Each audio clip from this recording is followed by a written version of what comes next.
Hi అండి, అందరికీ నమస్కారం. వెల్కమ్ టు నైనా కిచెన్. ఈరోజు కీరదోస పెరుగు పచ్చడిని చూపిస్తున్నాను. మరి లేట్ చేయకుండా ప్రాసెస్లోకి వెళ్ళిపోదాం.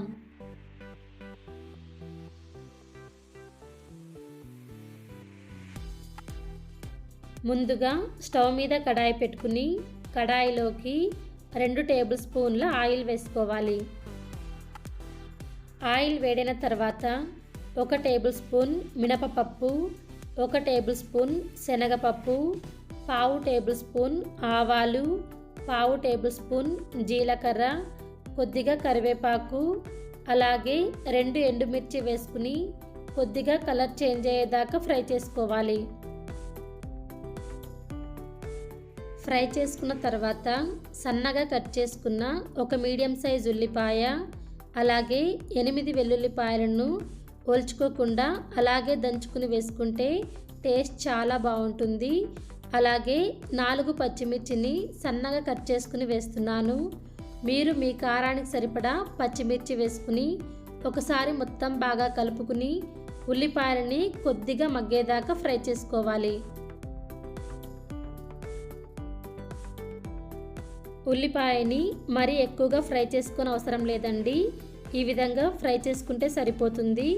ఇప్పుడు ఇందులోకి 1 కీరదోసకాయని ఈ విధంగా సన్నగా కట్ చేసుకుని వేసుకోవాలి. అలాగే 1/2 టేబుల్ స్పూన్ పసుపు పొడి, రుచికి సరిపడా ఉప్పు వేసుకుని ఒకసారి మొత్తం బాగా కలుపుకుని మూత పెట్టుకుని కీరదోసకాయని 2 నిమిషాలు ఫ్రై చేసుకోవాలి.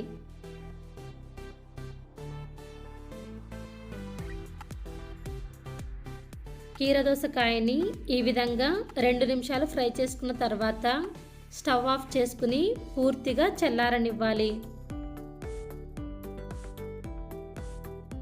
పూర్తిగా చల్లారిన తర్వాత 1 కప్పు పెరుగుని బాగా బీట్ చేసుకుని అందులోకి వేసుకోవాలి. వేసుకున్న తర్వాత పెరుగులోకి సరిపడా ఉప్పు వేసుకుని ఒకసారి మొత్తం బాగా కలుపుకోవాలి.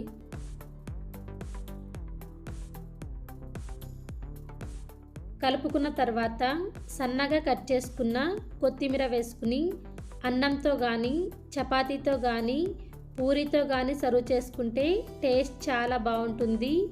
ఆరోగ్యానికి కూడా చాలా మంచిది. చూశారు కదండి, ఈ రెసిపీని 5 నిమిషాల్లో చాలా ఈజీగా చేసుకోవచ్చు.